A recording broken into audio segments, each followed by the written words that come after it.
지난 시간에 정수와 유리수의 덧셈에 대해서 공부를 했습니다. 자, 이번 시간에는 뺄셈, 정수와 유리수의 뺄셈을 하기 전에 덧셈의 교환 법칙과 결합 법칙이란 무엇일까? 중학교에 올라와서 새로 나오는 개념이니까 선생님 설명을 잘 들어주기 바라요. 자, 덧셈의 교환 법칙과 결합 법칙은 무엇일까? 이런 얘기가 나오는데요. 자, 일단 생각 열기를 한번 보도록 하겠습니다. 교과서 다음 네모 안에 계산 결과를 써놓고 그 결과를 비교하여 보자. 자, 1번 하나는 플러스 3 더하기 마이너스 7이고요. 하나는 마이너스 7 더하기 플러스 3입니다. 자, 눈치 빠른 사람은 알 수 있겠지만 자리가 바뀌었죠. 이렇게 앞뒤가 자리가 바뀌었습니다. 자, 원래 바뀌기 전과 바꾼 후에 계산의 결과가 어떤가 보도록 하겠습니다. 자, 지난 시간에 우리 뭘 배웠죠? 자, 같은 부호의 덧셈은 같이 더해주면 되는데 이건 같은 수의 부호가 아니죠. 부호가 같지 않습니다. 부호가 다른 수의 덧셈은 어떻게 한다? 절대값이 큰 수 7에서 뭐를 뺍니까? 3을 뺀 다음에 절대값이 큰 수의 부호를 붙인다. 그러면 결국은 뭐가 나와요? 마이너스 4가 나옵니다. 자, 그러면 이제 두 번째 뒤로 가서 마이너스 7에서 플러스 3 이것도 마찬가지죠. 부호가 서로 다릅니다. 부호가 서로 다르니까 이것도 마찬가지. 절대값이 큰 7에서 절대값이 작은 3을 어떻게 한다? 빼주고 절대값이 큰 수의 부호를 붙이는 결과는 똑같습니다. 그러니까 이것도 결과가 어떻게 나온다? 마이너스 4가 나온다. 자, 그러면 무슨 소리입니까? 자리를 앞과 뒤의 자리의 수를 바꿔서 덧셈을 해도 그 결과는 똑같다는 사실입니다. 그 결과는 똑같다. 그 다음에 이제 두 번째 세수입니다. 세 정수를 이렇게 덧셈을 할 적에 앞에 두 개를 먼저 계산하고 뒤에 거를 나중에 계산한 거하고 이번에는 반대로 뒤에 거 두 개를 계산하고 앞에 거를 계산한 결과가 과연 어떨까? 요걸 보도록 하겠습니다. 자, 그럼 여기 계산해 보죠. 자, 마이너스 2 더하기 플러스 4는 얼마입니까? 계산의 결과. 서로 다른 부호니까 절대값이 큰 4에서 뭐를 빼준다? 2를 빼줍니다. 그러면 얼마 나와요? 2가 나옵니다. 그럼 2가 나온 결과에다가 마이너스 5를 계산해주면 얘는 플러스 2고 얘는 마이너스 5입니다. 부호가 다르죠? 부호가 다를 때는 어떻게 하라고 했어요? 절대값이 큰 5에서 절대값이 작은 2를 어떻게 해라? 빼준 다음에 뭐를 붙인다? 마이너스 9를 붙인다. 그러면 결과는 마이너스 3이 나온다는 걸 알 수가 있습니다. 그 다음에 두 번째 수는 다 똑같은데 이번에는 뒷거 두 개를 계산하고 이건 마지막에 계산하는 소리입니다. 그럼 계산의 우선순위는 얘가 먼저 계산하는 거예요. 자, 이 계산은 얼마 나옵니까? 이것도 서로 다른 부호면서 더하라고 했어요. 그러면 절대값이 5 빼기 얼마입니까? 4에서 절대값이 큰 수의 부호를 붙이면 이 결과는 마이너스 1이 나오죠. 그럼 마이너스 1에다가 요거 마이너스 2가 있는 거니까 이거를 덧셈하는 거예요. 자, 같은 수의 부호는 어떻게 하라겠습니까? 더하라. 뭐 2에서 1 더한 다음에 전체 공통인 부호를 붙여라. 기억하고 있죠? 그럼 결과는 얼마 나와요? 마이너스 3이 나옵니다. 아하, 이렇게 계산해도 마이너스 3이 나오고 이렇게 뒤에 걸 먼저 계산하고 마지막에 앞에 걸 나중에 계산해도 결과는 같게 나오는구나 하는 사실을 우리가 알 수가 있습니다. 자, 이것이 바로 이번 시간에 배우는 덧셈의 교환 법칙과 결합 법칙과 관계 있는 얘기예요. 자, 그러면 밑으로 내려가도록 하겠습니다. 자, 이와 같이 두 수의 덧셈에서는 두 수의 순서를 바꾸어 더하여도 그 결과는 같다. 이것을 덧셈의 뭐라고 한다? 자, 뭐라고 하냐면 덧셈의 교환 법칙이라고 합니다. 뭐라고 한다고요? 덧셈의 교환 법칙이요. 자, 가렸다가 띱니다. 덧셈의 교환 법칙이에요. 빨간 글씨로 되어 있죠.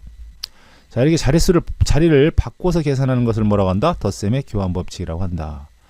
자, 마찬가지입니다. 그럼 덧셈의 교환 법칙은 그러면 두 수가 있을 때 계산하는 것이 아니라 이렇게 유리수가 또는 정수가 이렇게 세 개가 있을 때 덧셈을 세 개 있는 수의 덧셈을 할 적에 이렇게 자릿수를 바꿔서 계산하면 편리하다는 얘기입니다. 자, 요것처럼 앞에 두 개 계산하고 뒤에 것 나중에 계산하고 반대로 이건 뒤에 거 계산하고 앞에 거 나중에 계산하는 결과가 이렇게 같습니다. 그러니까 같으니까 우리가 편리하게 어떤 거를 내가 계산하기 편리한 것부터 묶어서 계산하는 것이 계산의 효율성을 높일 수 있는 그렇다는 얘기죠. 그러니까 무턱대고 처음부터 쭉 계산하지 말고 어떤 걸 묶어서 계산하면 오히려 계산이 편리하겠구나 이런 생각을 하고 계산을 해줘야 되겠어요. 자, 그래서 이와 같이 세수의 덧셈에서는 앞에 두 수를 먼저 더하여 계산한 결과와 뒤에 두 수를 먼저 더하여 계산한 결과는 같다. 이것을 덧셈이 뭐라고 한다? 덧셈의 결합법칙이라고 합니다. 결합법칙이요. 다시요. 결합법칙. 자, 묶는 것은 결합이고 자리를 바꾸는 것은 교환입니다. 그러니까 어떤 것이 덧셈의 교환법칙이고 어떤 게 덧셈의 결합법칙인지 알아야 되겠고요. 그거보다 더 중요한 것은 이런 것을 왜 써먹느냐를 알아야 됩니다. 왜 써먹을까요? 계산을 편리하게 하기 위해서 써먹습니다. 자, 예제를 보도록 하겠습니다. 자, 플러스 4분의 7 더하기 마이너스 3분의 1 더하기 마이너스 4분의 3을 계산하시오. 그렇다면 우리가 일반적으로 이런 계산은 어떻게 합니까? 이렇게 쭉 순서대로 이렇게 계산하는 사람이 있어요. 이런 걸 순서대로 계산한다면 지금 알려주는 덧셈의 교환법칙과 결합법칙을 얘기할 의미가 없는 거죠. 그렇죠? 그렇다면 눈치 빠른 사람은 압니다. 4하고 3을 먼저 계산하면 통분도 해야 되고 여러 가지 번거로움이 있으니까 요거 두 개를 묶는다. 자리를 바꾸어서 요거와 요거를 자리를 바꾸고 요거 두 개를 묶는다는 얘기죠. 그러면 4분의 7 가만히 있고 요거는 원래 수고요. 여기서 어떻게 했습니까? 요하고 자리를 바꿨다는 얘기죠. 그렇죠? 이렇게 자리를 바꿨습니다. 자리를 바꾸는 걸 뭐라고 해요? 덧셈의 교환법칙이라고 하죠. 그래서 요 칸에 들어갈 것은 덧셈의 교환법칙이 들어가는 거고 여기도 교환됐잖아요. 요거 잡뒤가 자리가 바뀌었습니다. 덧셈의 교환법칙이고요. 자, 교환법칙을 하는 이유가 뭐라고 했습니까? 분모가 통분된 4가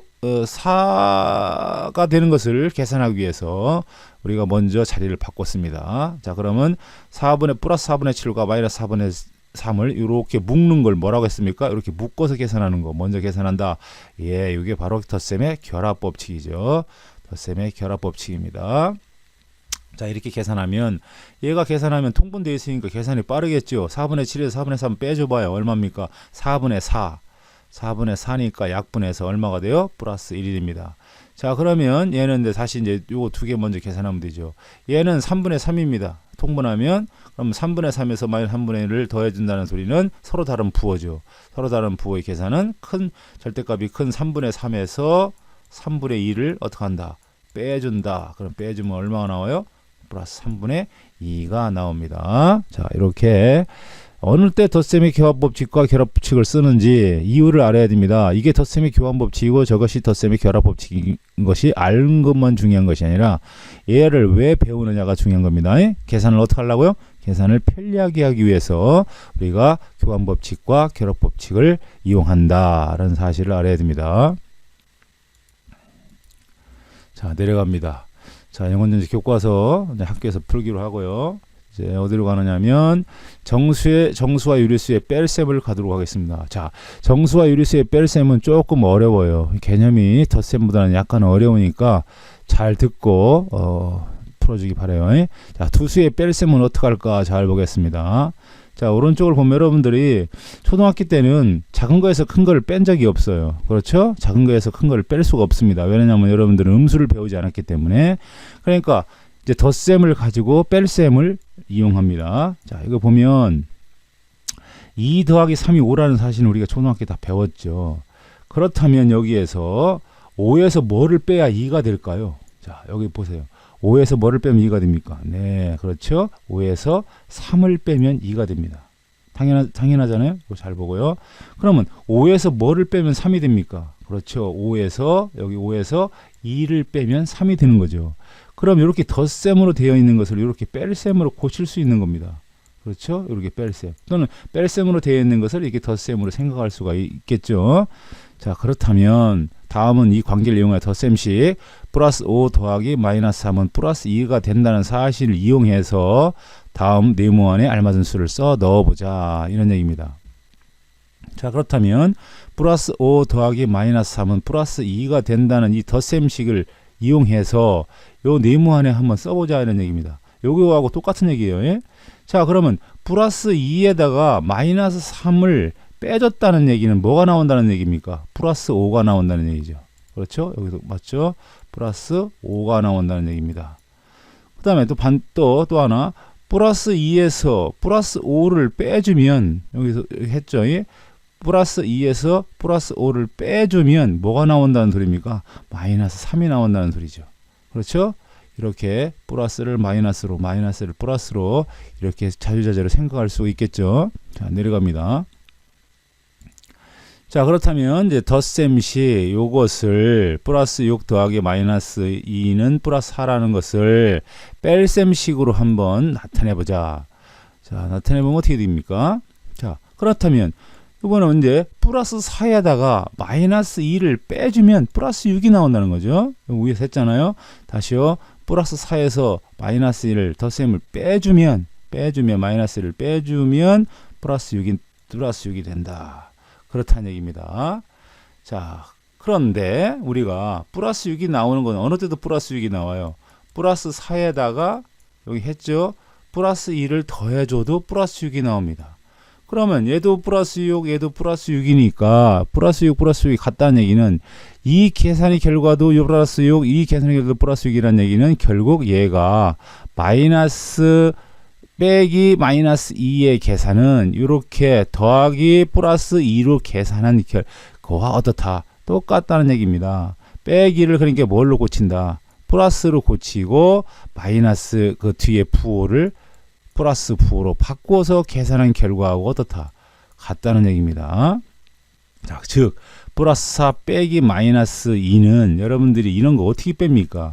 그러니까 이것을 우리가 빼기를 뭘로 고친다? 빼기는 더하기로 고치고 뒤에 수의 부호를 바꾸어 주고 이렇게 계산해서 계산한다. 그런 얘기입니다. 예, 결론이 나왔죠. 자, 그렇다면 오른쪽을 보겠습니다. 덧셈으로 바꿔서 계산한다는 거. 자, 그렇다면 어떻게 됩니까? 네모 빼기 마이너스 동그라미는 이 빼기를 뭘로 고친다? 플러스로 고치고 뒤에 있는 부호를 어떻게 한다? 바꾼다. 자, 여러분들이 이것만 알고 있으면 되는데요. 그 원리는 위에 선생님이 다 설명했으니까 계산은 이런 식으로 빠르게 고쳐서 계산하면 계산은 빠르게 할 수가 있겠죠. 예, 자, 내려갑니다. 자, 이런 식으로 계산을 쭉 해서 보기도 마찬가지입니다. 자, 마이너스 5 빼기 마이너스 2는 마이너스를 플러스로 고치고 뒤에 부호를 어떻게 한다? 뒤에 부호를 바꿔준다. 뒤에 부호를 이렇게 바꿔준다. 그래서 마이너스 4가 나오는 거고요. 이것도 빼기를 뭘로 고칩니까? 양수 플러스로 고치고 양수를 음수로 고치고 두 가지만 해주면 돼요. 빼기는 더하기로, 부호는 반대로 계산해주면 이렇게 계산의 결과를 얻어낼 수 있게 됩니다. 조금 약간은 빼기가 여러분들 이해하기는 약간 어려워도 뭐 충분히 선생님 설명을 들었다면 충분히 알 수 있을 것이고, 또 그래도 이해가 안 간다면 다시 한번 보고 학교에 와서 다시 공부를 열심히 해주면 어렵지 않게 이해를 하고 문제를 풀 수 있을 겁니다. 네, 이상 마칩니다.